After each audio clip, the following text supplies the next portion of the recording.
Oke guys, Assalamualaikum warahmatullahi wabarakatuh. Salam sejahtera dan salam sehat untuk kita semuanya. Oke teman-teman, di dalam video ini saya Ambik Iqmal Syabudin bersama Amyuni Aulia dan juga Marsha akan menjelaskan tentang salah satu teori kepemimpinan yang telah didiskusikan di kelas Kepemimpinan Administrasi B1 pada pekan lalu. Kira-kira apa sih yang akan kita bahas? Benar, sesuai judul, teori yang kita bahas adalah teori kepemimpinan Big Bang. Mungkin teman-teman yang belum tahu Big Bang, atau mungkin teman-teman juga yang sering dengar nih, Big Bang adalah suatu ledakan dahsyat atau kejadian yang mempengaruhi pembentukan alam semesta di dalam dunia kosmologi.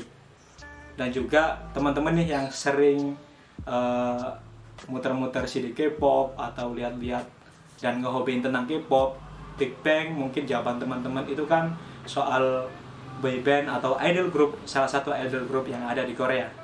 Namun, Big Bang kali ini adalah suatu teori kepemimpinan. Maka, bila teman-teman penasaran, simak video ini hingga selesai. Jangan lupa like, comment, share, and subscribe. Dan jangan lupa pesan Bu Selfie di setiap kelas, di setiap pertemuan bahwa kuliah itu bahagia. Tanpa kuliah maka tidak ada kebahagiaan di dekat kita. Oke guys, simak video ini hingga habis. Assalamualaikum warahmatullahi wabarakatuh. Di sini saya akan menjelaskan tentang teori Big Bang.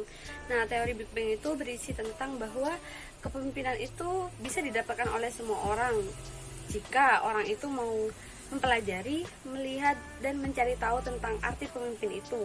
Bagaimana dia seorang pemimpin itu dalam melaksanakan tugasnya. Nah, dalam melakukan organisasi atau kelompok, pastinya orang itu akan belajar dari pemimpin sebelumnya ataupun dari orang-orang sekitar. Nah, dari teori ini dihasilkan 3 keterampilan yang harus dimiliki oleh seorang pemimpin, yaitu keterampilan teknis, keterampilan manusiawi, dan konseptual. Nah, di mana ketiga ini saling berhubungan dan harus dimiliki oleh seorang pemimpin. Yang pertama adalah keterampilan teknis, yaitu seorang pemimpin harus mengetahui jalannya bagaimana menjalankan sebuah organisasi dan kelompok dalam mencapai tujuan bersama. Yang kedua yaitu keterampilan manusiawi, yaitu keterampilan bahwa pemimpin harus bisa berhubungan dengan baik dengan anggotanya agar tujuan yang akan dituju akan lebih mudah untuk dicapai. Dan yang ketiga adalah keterampilan konseptual.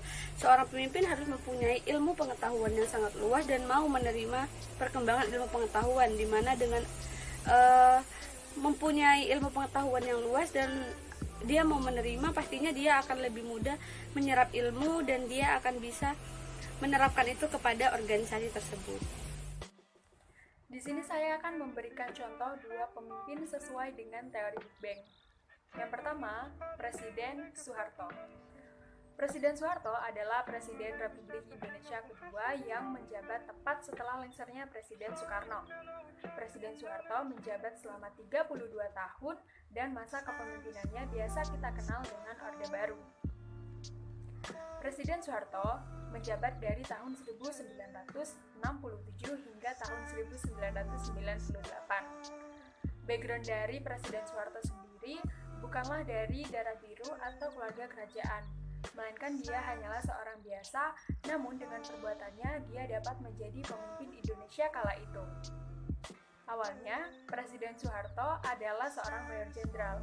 Namun, karena pemberontakan yang dilakukan oleh Partai Komunis Indonesia atau PKI, akhirnya membuat Presiden Soekarno mengeluarkan Super Semar atau Surat Perintah 11 Maret yang memberikan wewenang kepada Soeharto untuk menumpas kedok dari PKI. Akibat kecerdasan dan juga taktik yang dimiliki oleh Soeharto, akhirnya para penculik jenderal dan juga semua kedok PKI yang ada di Indonesia berhasil ditumpasnya. Dengan banyak pertimbangan, akhirnya Soeharto dilantik menjadi Presiden RI kedua menggantikan Presiden Soekarno. Yang kedua adalah Vladimir Lenin. Siapa yang tidak kenal dengan Vladimir Lenin? Pria kelahiran Rusia dengan nama Vladimir Ilyich Ulyanov ini adalah seorang Marxisme.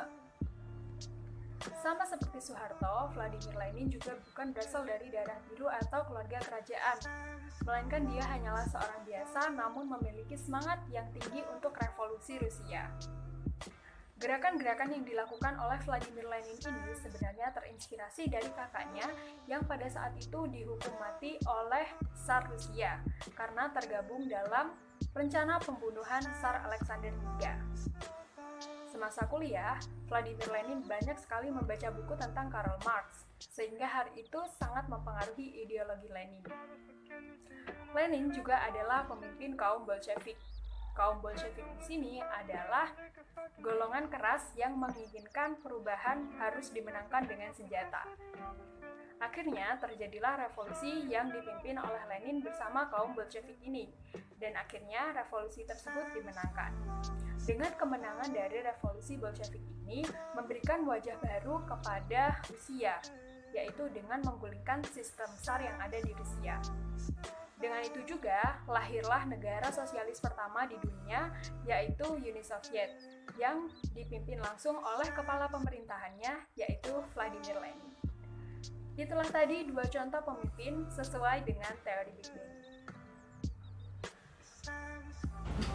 Oke guys, sudah tahu kan jawabannya tentang apa sih teori kepemimpinan Big Bang itu?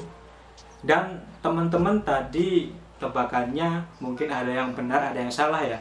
Dan juga ini menambah highlight baru buat teman-teman bahwa Big Bang bukan hanya boyband yang ada di Korea atau idol group yang ada di Korea seperti itu kan.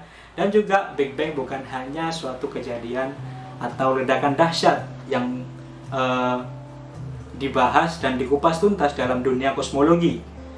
Namun, Big Bang dalam kacamata teori kepemimpinan adalah suatu cetusan baru atau pandangan baru dikarenakan banyak nih pandangan-pandangan di mana sosok figur atau hal kepemimpinan itu selalu dieratkan dengan garis keturunan ataupun kecenderungan bakat.